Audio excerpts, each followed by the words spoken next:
À l'invitation de l'Université Louis Pasteur de l'océan Indien, Jean-Marie Leclésio a participé à une rencontre autour du livre de Samuel Huntington, Le choc des civilisations. Nous vous proposons des extraits de cette rencontre dans la salle du conseil de la municipalité de Port-Louis. En ces temps de guerre, où l'on parle de plus en plus de la division du monde en deux camps, où, à la lumière de l'attentat du World Trade Center et de la guerre en Afghanistan et en Irak, certains intellectuels mettent en avant une vision binaire du monde, celle de deux camps qui s'affrontent. The Clash of Civilizations and the Remaking of World Order rencontre un regain d'intérêt. Ce genre de pensée est dangereuse, car elle repose sur une construction intellectuelle artificielle et a peu à voir avec la réalité humaine. On en revient au vieux clivage, Orient-Occident, à l'Ancien et au Nouveau Monde, et même pour certains, à Jésus contre Mohammed. En bref, des oppositions totalement rétrogrades. Transposées à Maurice, ces idées se traduisent par Nuban et Gbanla. Ce genre de raisonnement mène obligatoirement au conflit.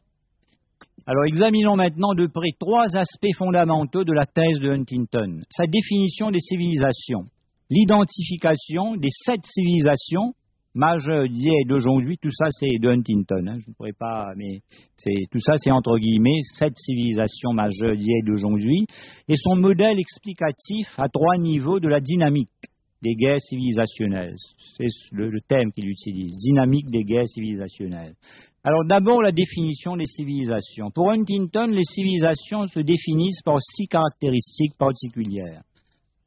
3 remarques s'imposent. La première, c'est que Huntington ne distingue pas réellement entre culture et civilisation.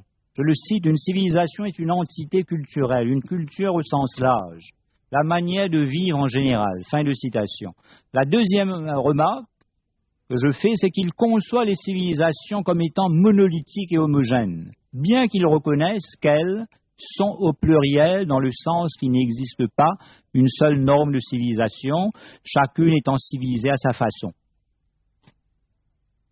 À sa façon, mais monolithique et homogène. Ça n'exclut pas le monolithisme et l'homogénéité.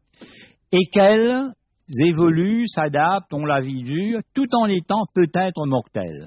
Ainsi, selon Huntington, une civilisation peut changer, se développer, disparaître, mais cette civilisation est figée, et monolithique et homogène, figée en son identité. La troisième remarque, c'est que la caractéristique particulière selon laquelle les spécialistes s'accordent en général pour identifier les civilisations majeures d'hier et d'aujourd'hui n'en est pas une, car Huntington lui-même ajoute que ces spécialistes s'opposent souvent sur le nombre total de celles-ci dans l'histoire.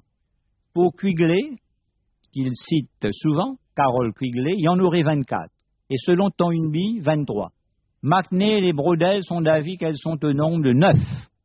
Kostovanji opte pour le chiffre de 7, alors que Melko se penche pour 12. Et Spengler et Bagby insistent sur 8 et 11 respectivement. En d'autres mots, le nombre de civilisations majeures, selon ces spécialistes, oscille entre 7 et 24, ce qui représente une belle opposition.